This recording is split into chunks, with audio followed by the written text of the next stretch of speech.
আসসালামু আলাইকুম সুপ্রিয় দর্শক, আজ আপনাদেরকে জানাবো হযরত ইব্রাহিম আলাইহিসসালাম যেভাবে কাবা ঘর নির্মাণ করেছিলেন। ইসমাইল আলাইহিসসালাম যখন একটু বড় হলেন তখন আল্লাহ তাআলা ইব্রাহিম আলাইহিসসালামকে মসজিদ নির্মাণের নির্দেশ দিলেন। হযরত ইব্রাহিম আলাইহিসসালাম একবার শাম দেশ সিরিয়া থেকে মক্কায় আগমন করলেন। সেখানে পুত্র ইসমাইলকে জমজমের পাশে গাছের নিচে বসে তীরধনুক ঠিক করছেন দেখতে পেলেন। হযরত ইব্রাহিম আলাইহিসসালাম এসে তাকে সালাম দিলেন এবং সওয়ারি থেকে অবতরণ করে ইসমাইলের পাশে বসে গেলেন।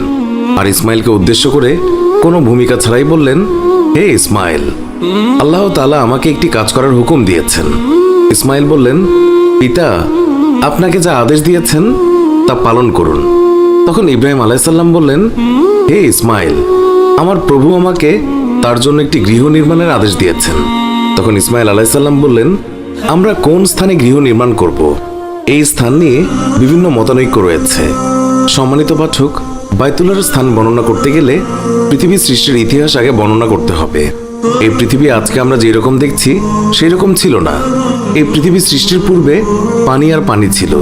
হযরত ইবনে আব্বাস রাদিয়াল্লাহু তাআলা আনহু বলেন, আকাশ মণ্ডলী এবং পৃথিবী সৃষ্টির পূর্বে আল্লাহর আরশ পানির উপর বিদ্যমান ছিল। ইমাম বাগবী রাহমাতুল্লাহ আলাইহি বলেন, জগৎ সৃষ্টির 2000 বছর পূর্বে আল্লাহ এক ঘূর্ণিঝড় প্রেরণ করলেন যা এই পানিকে প্রচণ্ডভাবে নাড়া দিল।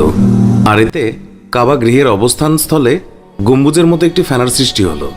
অতঃপর আল্লাহ তাআলা এর নিচে মাটির পৃথিবীর বিস্তৃতি দেন আর তাতে পর্বতমালা সৃষ্টি করে এতে স্থিতি দান করেন।